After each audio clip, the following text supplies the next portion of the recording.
All right, welcome to this race breakdown. Super excited to analyze this one. This is the NBX weekly practice criterium out in Charleston, Rhode Island. And the camera angles are from my teammate / lead out man / bike racing friend extraordinaire, Darren. So the race situation is assessed. This is just the last few laps. But there are four guys off the front. You can see them right there on the front cam. And we're catching up to them. We're about to catch up to them on this lap. This is the last lap or so right here. And up to this point, we've had a horrific chase effort. Just horrific. So this is slightly prior in the race. And what's going on here, the brakes already went. I don't have footage of that, but the brakes already gone. They're up the road. It's four guys. And so this is Darren's rear cam because this shows what's sort of happening. But we've got a splintered group there in the back, sort of on the left. And then there's a break, and then there's like this chase group of like 5 or 6 of us. And then there's like the group. And this is obviously the Cat 4-5. Like this is my second year bike racing, and this is my third race ever. No, maybe 5th or 6th race ever. But you can see right here, gaps are starting to open up. I take a horrific line through that corner. But Darren is really drilling it on the front. We'd had sort of this, not an unspoken agreement per se, but we'd talked about it before. He's like, yeah, I'm going to lead you out, so this is what's going to happen, whatever. And we did some practice, and then we're passing some lap drivers. And we practiced our lead out a little bit prior to that. But just this whole race has just been blown to splinters because Darren, oh man, he is putting in the work. He's got an engine the size of, it's like a twin turbo V12, like something you'd see in a Bugatti Veyron. Absolutely wild. But then right here, this one rider, this female on the left, sort of tries to come back in because she's been lapped, and this is where it all gets really weird. They lose the wheel because they're trying to let her back in, whatever, and all of a sudden it all just falls apart. And what happens is more lap traffic there, but all of a sudden me and Darren are off the front with a growing gap, and everyone else behind, their legs are pretty sapped because Darren's made it pretty hard to this point, and sort of the first couple minutes we're pretty furious with attacks until the break of 4 went.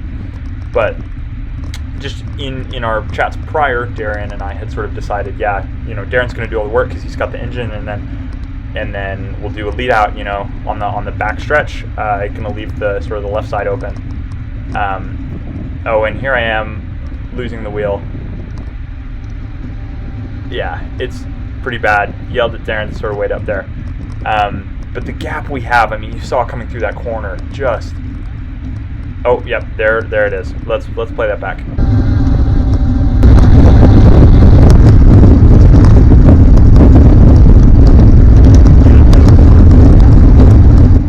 Oh man, top tier communication. I am so good at talking to people, or at least talking to Darren in the middle of a race. So we've gapped everyone. That's what the race situation is right now. Obviously, we've gapped everyone. We're chasing the main group of 4. The sort of the remnants of the, if we can even call it a peloton because it's a practice crit, are sort of just they're going to sort of coalesce into a couple small groups, but they're not going anywhere. The main race is between this group of 4 in the front and me and Darren. So. Oh, and I'm obviously in the rear cam. I don't know if I mentioned that earlier, but wearing the Team IHA Cancer jersey, riding a 2012 Cervelo S5 with a nice sock shoe color combo going there. But I don't know if you just noticed there, but we'll play it back real quick. There's a sharp left-hand turn in right before medium length strength, and then a long sweeping right onto the main straight that we're on right now. So let's talk about the course while we're rewatching this footage. You can see the left-hand bend, or the sharp left is right here. It's just a 90-degree right-hand corner. I sort of lose the wheel again. I'm exhausted because I am not in sort of my peak form, and even when I'm feeling really strong and doing really well, I'm sort of more of a sprinter type. I've got a decently high top end. I know everyone says they're a sprinter, right? And then you get to like Cat 3, Cat 2, and really the top-tier sprinters sort of coalesce, whatever, but I am not a top-tier sprinter, and I am not a Cat 3 or a Cat 2, so I can say I'm a sprinter, and it's fine. But you just saw that two left-hand bends in a row. And yeah, now we're back sort of into the main. Now we're back in the main race. But let's talk about the course really quick. It's got this. You can see it right here, pointed arrows with the directions, and the arrow on the right is sort of the main straight. The start-finish booth is just to the left of that. It's like a little tiny building there. But right hand, sharp left hand bend, 90-degree left hand, almost 90-degree right, slight left, and then a 90-degree left, and then that long sweeping left that I was just talking about, leading onto the final straight. This is it from a much wider zoomed out. You can see it's labeled Ninigret Park there. You can sort of see the figure 8 of the airfield that it's, or the former airfield that it's on. And that is the Atlantic Ocean that covers almost half of that, almost half of the picture, which lends itself to some interesting racing. Not some interesting racing, but it makes it really windy, which can make races very, very spicy indeed. The wind today was not horrible on this day, but in a future breakdown, I do have I have a breakdown from a race that I did, same place a couple weeks later, that was horrifically windy, and not horrible, but very, very windy, and fog blew in. It was wild. It was super fun. But let's get into the last couple laps. So here we are. We're about to catch the chase group. We've just jumped on from where we were before, talked about the course and showed the breakaway, or when Darren and I broke away. We're about to catch them. This is, I believe, 2 laps to the finish, or a lap before the bell. We are so close. Just, the verge of touching. This guy just got dropped out of the breakaway. I mean, after being up there. This is a P4, sorry, not P12. Obviously, it's not a P12. This is a Cat 4-5 field, so the race is about a half hour long. So yeah, he's jumped on Darren's wheel, trying to stay there. He's breathing pretty hard there in the rear cam. But yeah, getting close. Here's that 90-degree left hand. Not quite halfway through the lap, maybe a third of the way through the lap. And we're on the back straight right now. Coming up, you can see they're not cooperating very well. They're fanned out across the road. Not really. This was the key to us getting there. They weren't cooperating super well, and they're in a rotation now. But you could see for a minute there, they're like, wait, who's taking over? What's happening? It's sort of unclear. But we're about to catch up. We're getting there. Darren, oh man, so strong. Just pulled. I mean, he's been pulling for 20 minutes or so off the front just by himself. I mean, because I was wasted and was unable to provide any help there. On sort of almost the front straight right now, catching up. But it looks solid. You can see the guy in the back is sort of starting to lose the wheel a little bit. Not like too much. But he becomes a non-factor in a second here. Once again, they're fanned out sort of across the road, coming into a slight headwind section. This section is sort of always a headwind. You can hear it a little bit in the audio of the GoPros. Oh, and he just blew up. He's toast. So the guy in the rear cam is toast. So here we are. It's a group of 5. We are almost about to finish the race. This is going to be coming through 2 laps to go. I'm tired. I'm in the rear cam there, just sitting in Darren's draft as I've been doing this whole race. We've got this group of 3 here, and let's take a look. So this guy in the blue, red, and white kit that's immediately in front of Darren, I've raced against him before. He's pretty strong, but he's pretty strong for a 4-5, so he's definitely strong. This guy on the left here, who's just slotting in the wheel in front of Darren, he's quick. This is I forget his name, but he's relatively new to the sport. Picked up a bike like fairly recently, and this is I believe his first race, because we raced against him a couple weeks later. And yeah, so tonight was, and he was like, oh yeah, you guys did great when we first raced, that was my first race, whatever. So it was super awesome to see someone getting out here and doing so well. I mean, he's got watts. He's really, really strong. A solid diesel. He in the race we did later, he pulled back a massive group, or he sat on the front for a couple laps and just reeled a group of 4 in, just wild. So this guy that we just passed in the red, he's gonna sort of try to catch up, but again, he's lapped, so it's sort of irrelevant. But group's sort of starting to splinter a little bit at this point. We can see, the speed has definitely upped. I don't have the raw, I don't have the data file for this, so I can't show you, I can't put up any fancy graphics. But speed's definitely up. We're coming into 1 lap to go. This is the sweeping left-hand bend before the main straight. The guy in the red is actually doing a really valiant effort back there. He's coming back pretty solidly, but again, he's lapped, so it's not really going to matter. And this is where we start thinking about a lead out, and you can see Darren is sort of slowly starting to move up. I don't know how he has this much energy left. I have no idea.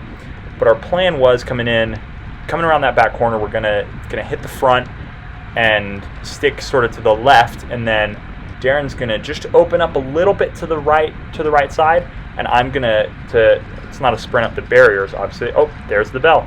It's not gonna be a sprint up the barriers, obviously, because there aren't barriers, but just sort of open it up, and I'll open it up on the left side to sprint, hopefully for the win against these guys. But Darren's making his move early here, and we're coming up on some lap traffic. But Darren definitely feeling strong. I mean, even after just pulling that break of 4 back for 20 minutes, feeling strong. So we go on the front. You can see they're sort of coming through here. That was a little sketchy with those 4 guys who had been lapped a couple times.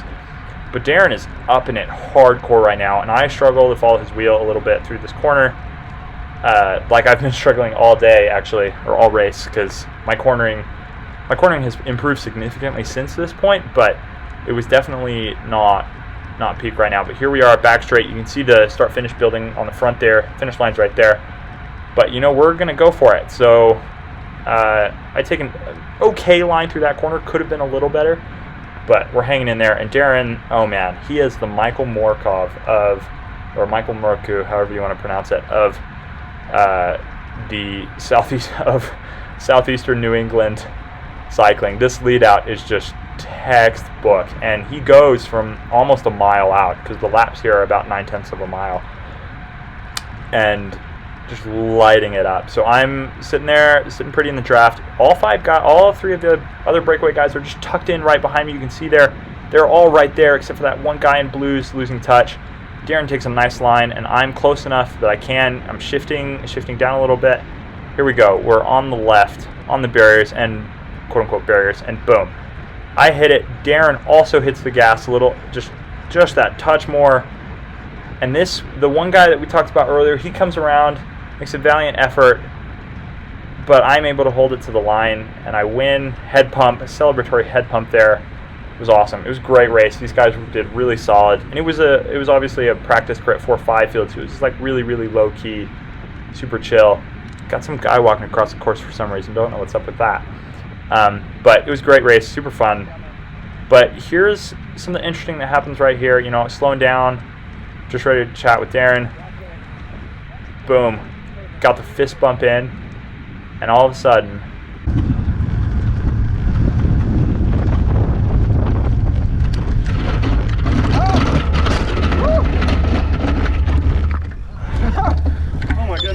same thing, remember?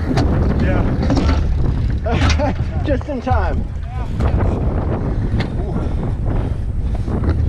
Oh, so good. Good job, buddy. That bridge. Oh my goodness. I know. I was afraid. I was like, I can't be the only one. And then when I saw that gap, I'm like, oh, we're on it. Yeah. Whew. So a couple weeks ago, essentially what had happened, that's why he said, oh, it happened again, or same thing as last time. His derailleur had sort of gotten caught in a spoke of a wheel, and it was a little wonky. Things weren't, it just didn't really end. Something was up with his wheel and his spoke, and so his chain caught on the derailleur sprocket, moved, so something happened bad, and his chain got wrapped up in his wheel behind. It was a little wild, but luckily it happened when it did, right at the end there. So we got really lucky. But overall, great race. Kudos to everyone who raced this. This is just some clips from earlier, a little bit earlier in the race. But kudos to everyone who raced. It was super fun to be there. And NBX, the Narragansett Bike Shop, always does a fantastic job putting on these races all summer long. I raced them summer of 2021, starting from about July to the end of August until I had to go to school. I had a pretty bad crash then in the last one that I did right before leaving for university. But they've done a fantastic job. You know, they've been doing these for a while, so it's always great to be racing, and they have a fairly chill, super fun environment to be racing in. So, well, on to the next one. I'm super excited to break down the Sunshine Criterium that happened just a couple weeks after this.